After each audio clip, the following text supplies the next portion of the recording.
네, 안녕하세요. 혼자 한번 힘을 내봤습니다. 네.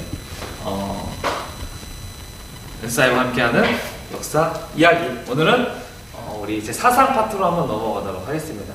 여러분 이제 사상 파트는 아마 선생님이 2번에 걸쳐서 아마 수업을 할 것 같은데요. 최대한 쉽게 설명하도록 노력하도록 하겠습니다.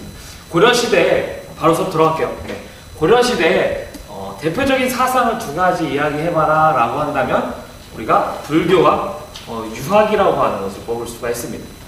사실 삼국시대, 통일신라 시대에는 나라를 운영하는 데 있어서 가장 영향력이 있었던 사상은 바로 불교라고 하는 사상이었어요. 하지만 고려시대에 넘어오게 되면은 바로 불교라고 하는 그 사상은 유학이라고 하는 사상에게 한 자리를 내주게 됩니다. 바로 나라를 다스리는 부분에 있어서는 유학, 그 다음에 종교적인 부분에 대해서는 불교가 서로 그 역할을 하게 됩니다. 죽을래?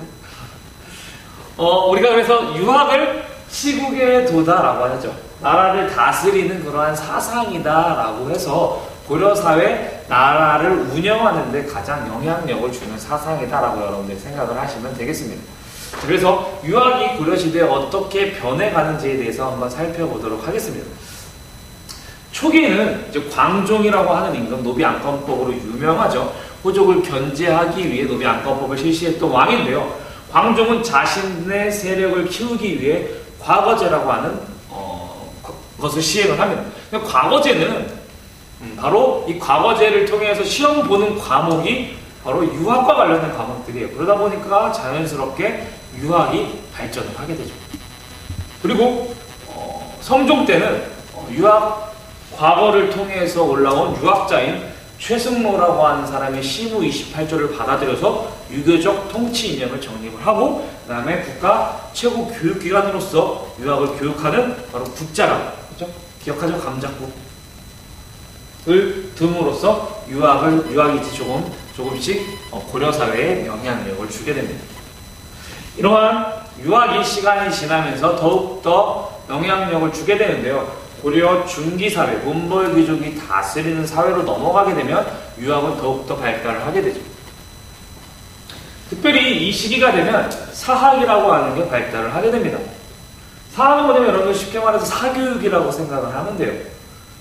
관리가 되기 위해서는 과거제를 통해서 합격을 해야 되는데 과거가 쉽지만 않았거든요. 몇 년마다, 3년마다 한 번씩 보고 그다음에 많은 사람, 전국에서 시험을 보다 보니까 굉장히 합격하기가 어려웠죠. 그래서 돈 있고 빽 있는 바로 이 문벌 귀족들은 사교육에 의지를 하기 시작을 합니다.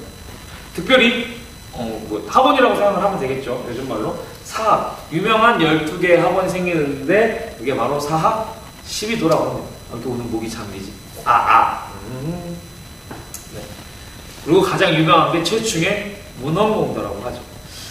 여러분들 이제 교과서 84쪽 자료를 보는 역사에 나오는데요. 이러한 사학을 만든 창설자들은 주로 과거를 주관했던 그러한 경력이 있는 그러한 고위 관료들이 대다수였어요. 그래서 이때 당시 이제 과거 시험관은 우리가 좌주라고 부르고 과거 합격자를 우리가 문생이라고 부르는데 이들은 평생, 좌주와 문생의 관계를 맺을 정도로 평생 동안 서로 깊은 관계를 유지를 하게 됩니다. 특별히 이러한 좌주 출신들이 세운 그러한 사학이 굉장히 합격률이 높았다라고 하고요. 그럼 합격률이 높으면 자연스럽게 어때요? 많은 사람들이 이곳에 가게 되고 또한 좌주와 문생 관계를 맺으면서 고위직 관리로 올라가는 데 굉장히 유리한 그러한 방법을 사용을 하게 되죠. 그러다 보니까 국가, 정부 입장에서는 이들 사학이 성장하는 것들을 경계를 하게 됩니다. 돈 있는 사람만 올라가잖아요. 그죠? 그러다 보니까 국가에서는 공교육을 강화하기 위해 바로 관학 진흥책이라고 하는 것을 시행을 하죠. 이게 오늘의 하이라이트 중에 하나예요. 국가에서 관학, 국가 공교육을 강화하기 위한 노력들을 하게 됩니다. 먼저 숙종 때 서적포라고 하는 그러한 것을 만들게 되죠. 칠판 잘 보이니? 네, 그런가 봐요. 좀 올릴까요? 자, 서적포를 만들게 됩니다. 서적포, 서적이 있는 곳이에요. 서적이 있는 곳을 우리가 뭐라 그러죠? 그렇죠. 도서관이라고 이해를 하죠. 도서관을 세워서 이때 당시에는 책이 많이 없었을 거 아니에요, 그죠? 덥네요. 그래서 책을 읽을 수 있는 서적포를 세워주게 되고, 그 다음에 칠제는 7개의 전문 강좌입니다. 사실 사학이 그렇게 많이 운영이 됐었거든요. 지금으로 생각하면 단과 학원. 여러분들 학교로 따지면 우리가 방과후 수업, 여러분 수학 집중반, 아니면 국어 집중반, 심화반, 아니면 뭐 튜터링 이런 거라고 생각을 하시면 돼요. 한국사 능력 대비 시험반 이런 것처럼 7개의 전문 강좌를 만들고, 그다음에 마지막으로 양현고라고 하는 장학재단을 만들어서 돈이 없는 사람들에게 지원을 해주게 되죠. 그래서 서적포, 칠제, 양현고. 선생님 고등학교 때 이렇게 맨날 외웠어요. 서적포, 칠제, 양현고. 아무 이유 없어요. 계속 이렇게 외우는 거예요. 서적포, 칠제, 양현고. 이거 관악지는 책, 서적포, 칠제, 양현고. 그래서 사학의 발달에 대항해서 만든 국가의 노력이다라고 여러분들이 기억을 하시면 되겠습니다. 시험 문제에서도 이제 이렇게 많이 나와요. 이런 것들이 나오고, 이러한 상황에서 국가의 노력으로 옳은 것은 서적포, 칠제, 양현고. 아니면 이런 게 나타나게 돼. 관악지능책이 나타나게 된 배경으로 옳은 것은 하면은 사학이 발달하였다, 사학 시비도가 성행하였다, 뭐 자주와 문생의 관계가 뭐 성행하였다, 이런 식으로 여러분들이 선택을 하면 되겠습니다. 이렇게 잘 나가던 유학도 위기를 맞이하게 됩니다. 바로 무신정변 때문이죠. 너무 높네요. 키도 작은 애가, 그죠? 180 조금 안 돼요, 그죠? 조금의 개념은 우리가 좀 다르지만. 자, 아무튼 무신정변이 일어나게 됩니다. 무신들은 문신들, 공부하는 사람들을 몰아내고 싸움을 좋아하는 사람들이 권력을 잡은 거죠. 이들은 공부를 좋아할까요? 싫어할까요? 그렇죠. 싫어하겠죠. 그러다 보니까 자연스럽게 유학이 쇠퇴하게 됩니다. 그래서 지금까지 잘 나가는 유학이 조금씩 쇠퇴를 하게 되죠. 물론 실무 관료들, 뭔가 일해야 되는 사람들은 당연히 공부를 하는 사람들을 뽑았겠지만 국가 전반적으로는 유학보다는 좀 불교 쪽, 불교 중에서도 선종이 발달을 하게 되죠. 하지만 고려 말로 넘어가게 되면서 조금씩 유학이 되살아나게 되고, 바로 중국으로부터 성리학이라고 하는 신유학이라고 하는 사상이 우리나라에 수용되게 됩니다. 근데 여기 처음으로 우리나라에 소개한 사람은 우리가 안향으로 여러분들이 기억을 하시면 되겠습니다. 그리고 이재현이라고 하는 사람은 원나라에 있는 망건당에서 중국 학자들과 서로 성리학에 대해 교류하기도 하고요. 그 다음에 공민왕이 만든 건 아니고 공민왕이 재정비한 성균관에서 이제 이색을 중심으로 해서 제자들을 육성을 하게 되고, 거기에서 정몽주라든지 정도전 등이 나오게 되죠. 그래서 이들 정몽주, 정도전 등의 신진 4대부가 건립한 바로 조선에서는 성리학이라고 하는 그러한 사상을 통해서 나라를 다스리는 방향으로 유학이 조금씩 발전을 하게 됩니다. 초창기 유학이 계속적으로 중기까지 올라가는 유학이 무신정변을 맞아 위기를 겪었지만, 결국에 고려 말 성리학을 받아들이면서 이제 우리나라 역사적으로는 고려 조선시대에 쭉 올라가게 돼서 이제 엄청난 영향력을 끼치게 된 것입니다. 이 유학의 흐름에 대해서 살펴봤고요. 바로 넘어가서 역사서에 대해서 살펴보도록 하겠습니다. 선생님의 이야기를 책으로 한번 실어보고 싶은데요. 제가 글 쓰는 걸 겁나 싫어해서요, 그죠? 맨날 기억만 하고 지금 3년 동안 쓰지 않고 있습니다. 그냥 뭐 이렇게 학교에서 있었던 일, 재밌었던 일, 이런 것들을 좀 기록에 남기고 싶고, 선생님만의 노하우 이런 것들을 좀 남기고 싶은데 쉽지 않네요. 언젠가는 제가 책을 낼 수도 있어요. 서점에 가시면 한번 구입해 주세요. 네, 역사서, 그런 역사서에 대해서 한번 살펴보도록 하겠습니다. 이제 고려시대 가장 유명한 역사서다라고 하면 제가 좋아하는 아이스 브레이커스입니다. 역사서 중에 가장 유명한 거는 바로 삼국의 이야기를 다룬 삼국사기를 우리가 들 수 있습니다. 삼국사기는 김부식이라고 하는 사람이 만들었어요. 이 사람은 이제 문벌 귀족의 대표자인데요. 서경천도 운동을 이제 진압하고 권력을 잡은 사람이죠. 김부식이라고 하는 인물이 만들었고, 이 사람은 유학자예요.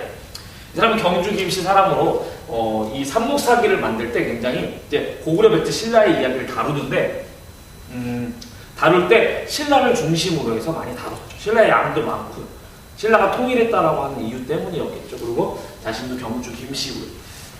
그리고 김부식은 삼국사기를 저술할 때 그 방향성을 제시를 하는데 바로 자신은 유교적인 합리주의를 바탕으로 서술하겠다라고 하는 의도를 이야기를 합니다.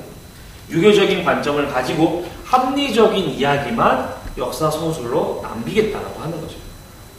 그러다 보니까 신비스러운 이야기, 그다음에 여러 가지 전해지는 이야기들이 많이 빠지게 되는 그런 문제점이 가지기도 하죠. 이러한 것들의 문제의식을 가진 사람이 있었으니 바로 이련이라고 하는 스님입니다. 이런 스님이에요. 그러다 보니까 당연히 불교적인 마인드를 가지고 있죠. 그래서 불교적인 마인드를 가지고 삼국사기를 봤더니 뭔가 부족한 것 같은 거예요. 그래서 내가 삼국사기의 부족한 부분을 내가 보충해서 만들리라 라고 하면서 저술한 책이 삼국유사입니다. 그래서 삼국유사에 뭔가 다양한 이야기가 많이 실려있어요. 특별히 이 시기가 이제 원관석기 때문이었기 그러겠지만 아무튼 바로 삼국유사에 우리나라 처음으로 단군 신화의 이야기가 실려있게 됩니다. 우리나라의 처음을 고구려 백제 신라가 아닌 단군으로부터 시작을 한 거죠. 사실 이 삼국유사가 만들어진 시기는 바로 원나라 간섭기였어요. 원나라로부터 간섭을 받다 보니까 이련은 마음속으로 국민의식을 되게 높이고 싶었었나 봐요. 그러니까 우리는 이러한 민족이다 라고 하는 것들을 강조하고 싶었나 봐요. 그래서 민족적 자주의식을 고취하기 위한, 이것을 높이기 위한 아마 의도가 내포되어 있었을 것이다 라고 우리가 평가를 하게 되죠.